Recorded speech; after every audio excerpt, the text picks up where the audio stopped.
गंगापुर गांव में एक घर के आंगन में एक बकरी चमेली अपने घर में आराम से सो रही थी। उसके बच्चे भूख के मारे जाग गए और उन्होंने अपनी माँ को जगाना शुरू कर दिया। वे बार बार उसे आवाजें देने लगे कि हमें भूख लगी है, माँ उठो। चमेली को यह बिल्कुल अच्छा नहीं लगा कि उसे इतनी सुबह जगाया जा रहा है और उसकी नींद खराब की जा रही है। उसने उन्हें सोने देने की जिद की, लेकिन बच्चे जिद पर उतर आए क्योंकि उन्होंने पिछली रात भी कुछ नहीं खाया था। चमेली को अनचाहे ही उठना पड़ा। वह बड़बड़ाती हुई कहने लगी कि ये बच्चे उसे चैन से सोने भी नहीं देते। जब उसने बच्चों से पूछा कि कल लाया हुआ खाना कहाँ गया, तो बच्चों ने जवाब दिया कि वे खा चुके हैं। यह सुनकर चमेली को गुस्सा आया और कहने लगी कि तुम्हारे पेट तो जैसे कुएं हैं, जितना लाती हूँ सब खा जाते हो। आखिरकार चमेली मजबूर होकर खेत में खाने की तलाश में निकल पड़ी। वह सोचती जा रही थी कि इन बच्चों ने तो नाक में दम कर रखा है, इन्हें क्या पता कि खाना लाने में कितनी मेहनत लगती है। चमेली एक कामचोर और सुस्त बकरी थी। उसे दिन भर सिर्फ सोना पसंद था। पिछली बार जैसे तैसे जंगल से खाना मिल गया था, लेकिन अब वहां के जानवर उसे कुछ देने को तैयार नहीं थे। वह सोचने लगी कि अब खाना कहां से लाए। इतने में उसे दूर एक बड़ा सा बाग नजर आया जिसमें बहुत सारे फलों के पेड़ थे। वह खुश हो गई और सोचने लगी कि चलो यहीं से कुछ फल ले लेती हूँ। जैसे ही वह फल तोड़ने के लिए आगे बढ़ी, एक बैल ने उसे रोक लिया। बैल ने उसे बताया कि ये फल खैरात में नहीं मिलते और अगर फल चाहिए तो कीमत देनी पड़ेगी। चमेली के पास पैसे नहीं थे। उसने बैल से रहम की अपील की और अपनी हालत बताई। बैल को उस पर तरस आया और उसने शर्त रखी कि अगर चमेली रोज बाग में पानी दे और रखवाली करे तो वह उसे रोज खाना दे सकता है। मगर चमेली ने काम करने से इनकार कर दिया और वहां से चली गई। आगे जाकर उसके पैर चलते चलते दुखने लगे। वह थक चुकी थी और कहने लगी कि थोड़े से खाने के लिए कितना चलना पड़ता है। इतने में उसे दूर एक इंसान का घर नजर आया जहां दो बकरियां आंगन में खड़ी घास खा रही थीं। चमेली ने सोचा कि ये मेरी ही जात की बकरियां होंगी, ये जरूर कुछ खाने को देंगी। वह उनके पास पहुंची, मगर वहां भी उसे साफ जवाब मिला कि यहाँ मुफ्त में खाना नहीं मिलता। इन बकरियों को रोज मालिक को दूध देना पड़ता था, तब जाकर खाना मिलता है। इतने में घर का मालिक आया जिसका नाम हरिया था। उसने चमेली से पूछा कि वह कहां से आई है। चमेली ने बताया कि उसके बच्चे भूखे हैं, उसे खाने की जरूरत है। हरिया ने भी शर्त रखी कि अगर वह दूध दे तो रोज अच्छा खाना देगा, मगर चमेली ने इनकार कर दिया और वहां से भी चलती बनी। थोड़ा आगे जाकर चमेली को एक खेत नजर आया जो खाली था और वहां बहुत सारी फसलें थीं। चमेली ने सोचा कि यहाँ से तो मुफ्त का खाना मिल जाएगा।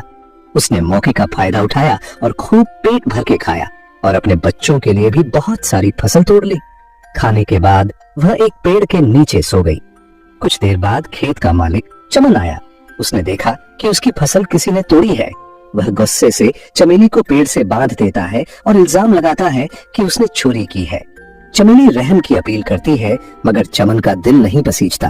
वह घर के अंदर चला जाता है और चमेली 3 दिन तक भूखी प्यासी बंधी रहती है। उधर चमेली के बच्चे घर में बैठे अपनी माँ का इंतजार कर रहे थे और सोचने लगे कि माँ कहीं फिर सो तो नहीं गई। वे कहते हैं कि माँ कितनी सुस्त और कामचोर है, शायद उसे हमारी परवाह नहीं, मगर हमें उसकी फिक्र है। चलो हम उसे ढूंढने निकलते हैं। उधर चमेली बहुत कमजोर हो चुकी थी। रात के वक्त एक चूहा उसके पास आता है जो उसे पहचान लेता है। चमेली उससे विनती करती है कि उसके बच्चों का हाल बुरा है, उसे आजाद कर दे। पहले चूहा इनकार करता है, लेकिन जब चमेली उसे गणपति बप्पा का वास्ता देती है तो वह रस्सी काटकर चमेली को आजाद कर देता है। चमेली फौरन अपने बच्चों के लिए खाना लेकर घर पहुंचती है, मगर बच्चे गायब होते हैं। वह घबरा जाती है और उनकी तलाश में निकल पड़ती है। कई घंटों बाद वह दोबारा उस बैल के पास पहुंचती है जो बाग का मालिक था। वह बैल बताता है कि बच्चे 2 दिन पहले उसके पास आए थे और अपनी माँ के बारे में पूछ रहे थे, मगर जब बैल ने उन्हें बताया कि उनकी माँ एक कामचोर बकरी है तो बच्चे शर्मिंदा होकर वहां से चले गए। चमेली रोती हुई बच्चों की तलाश में हर तरफ भटकती है और चलते चलते हरिया के घर पहुंचती है। हरिया उसे पहचान लेता है और पूछता है कि वह फिर चोरी करने आई है। चमेली बताती है कि वह सिर्फ अपने बच्चों की तलाश में आई है। हरिया बताता है कि वे तीनों बच्चे उसके पास भूखे प्यासे आए थे और उसने उन्हें खाना खिलाकर रुखसत किया। वह बताता है कि खाने के बाद वे अपनी माँ की तलाश में निकले। मगर एक शेर ने उन्हें पकड़ लिया। यह सुनकर चमेली के होश उड़ जाते हैं और वह फूट फूट कर रोने लगती है। उसे एहसास होता है कि बच्चों की मौत की जिम्मेदार वह खुद है, क्योंकि उसने काम न किया, सिर्फ आराम को तरजीह दी। अगर वह उस दिन बैल की बात मानकर काम कर लेती या हरिया की शर्त मान लेती तो उसके बच्चे आज जिंदा होते। वह गमगीन होकर चमन के खेत में वापस जाती है और उससे कहती है कि वह उसे दोबारा पेड़ से बांध दे, क्योंकि वह अब जीना नहीं चाहती। चमन यह सुनकर हैरान हो जाता है, मगर उसकी सच्चाई सुनकर उसे तरस आता है और कहता है कि वह सजा नहीं देना चाहता। चमेली कहती है कि अगर सजा नहीं दी जाएगी तो वह खुद ही कहीं जाकर मर जाएगी। इतने में पीछे से बच्चों की आवाज आती है।